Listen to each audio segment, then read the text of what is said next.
আমার জন্য দোয়া করবেন।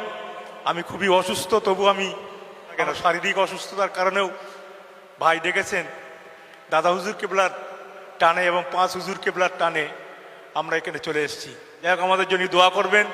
আল্লাহ যেন আপনাদের দোয়া আমার শরীরটাকে যেন সুস্থতা করেন। সবাই বলুন আল্লাহু আমিন। হাজী নুরুল সাহেবকে অনুরোধ করছি দুই একটা কথা বলার জন্য। আসসালামু আলাইকুম নাহমাদুহু ওয়া নুসাল্লি আলা রাসূলিল কারীম, আম্মা বাদ। পরম শ্রদ্ধেয় পিডিয়াদা তহা সিদ্দিকী সাহেব, পরম শ্রদ্ধেয় হুজুরগণ, আপনাদের সকলকে আমার আন্তরিক সালাম মোবারকবাদ জানাই। এত বড় অনুষ্ঠান, আমি সত্যি আজকে অভিভূত যে ভাই এত ভালো অনুষ্ঠান করছেন। শুধু তাই না, যারা এখানে বসে আছেন তারা বেহেশতের বাগানে বসে আছেন। যেখানে কোরআন শরীফ তেলাওয়াত করা হয়, কোরআন শরীফ পড়া হয়, সেখানে আল্লাহর রহমত বর্ষণ হয়। অতএব এটা বেহেশতের বাগান, এখানে আল্লাহর রহমত বর্ষণ হচ্ছে। তহা ভাইয়ে অনেক সামাজিক খিদমত আছে।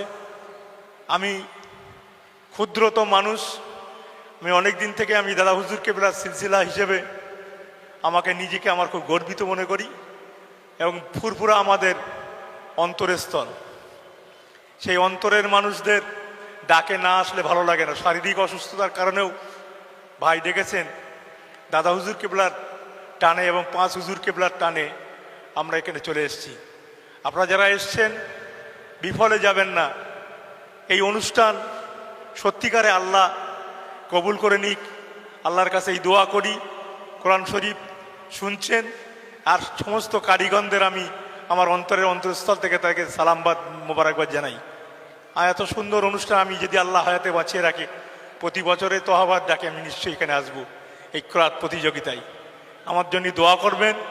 আমি খুবই অসুস্থ, তবু আমি আমার আনিসুর রহমান আমার মানে পুত্র সমাতুল্য, আমরা দুই বাপুয়ে আলোচনা করি এসছি এখানে।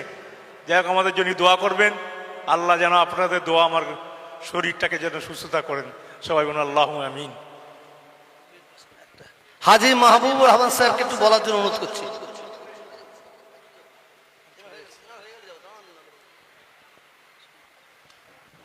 আসসালামু আলাইকুম রহমতুল্লাহ বরকাতুহু। ভারতের দ্বিতীয় বৃহত্তম মুসলিম তীর্থভূমি ফুরফুরা দরবার শরীফ মুজাদ্দিদিয়া অনাথ ফাউন্ডেশনের পরিচালনায় মুজাদ্দিদ জামান দাদা হুজুর পীর কেবলা রহমতুল্লাহ আলাই ও 5 হুজুর পীর রহমতুল্লাহ আলাইদের স্মরণে আমাদের সকলের পীর, আমাদের অন্তরের অন্তঃস্থলে যিনি আছেন সেই পীরজাদা